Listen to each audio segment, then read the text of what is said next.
nice little kind of touches on there, and it's things like that that I think do push it over being just like you say, like a vehicle, to being something really freaking cool. And that's the goal. But once again, not to be Debbie Downer on it, I don't have a clear idea Yeah, of if that's what if there are enough people that are like, hell yeah, I want that, or if a whole bunch of people are like, look, I really only want the figures. I don't buy the spaceships. yeah. Is And I think those people will argue back and forth amongst themselves. Yeah. Were there any other considerations for other vehicles? You don't obviously tell me which ones they were, but did you guys consider any other things, or was this like, was it so like forefront of the, of the brand for you guys that you wanted to do this from the off? I've always wondered why it was never made. But as we dug through it, we'd be like, oh, this guy's really, and then be like, nope, they made that. Nope, they made that. Then you can get into all sorts of little subtle things like the jet packs, the sort of generic wing jet packs. It's like, okay, what was made wasn't actually like that, but that kind of made it. Well, enough people care, Yeah, could you improve upon a previous vehicle? Maybe, but do you really need to if you can buy the previous vehicle still for $40? yeah, Not really.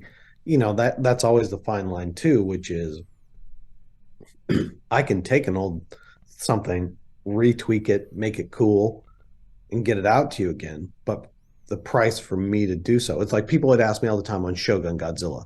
Oh, now he has gotten more expensive, but you're gonna make Shogun Godzilla again? It's like I could, but if I retool that whole thing with how few people are buying it, sure. you're gonna pay $400 for it for me. For $400, you can buy a complete loose one Yeah, that's vintage. yeah, So do you need me to make that? I yeah. don't think that you do. And a lot of times you get people like, can you remake this so I don't have to spend a lot of money on the secondary market for it?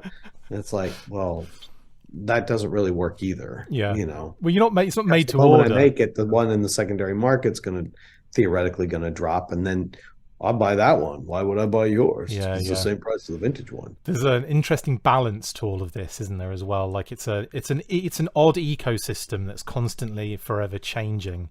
It's weird. It's like a funny weird stock market, isn't it? Basically. I maybe I don't know. I've never thought about it in stock market terms.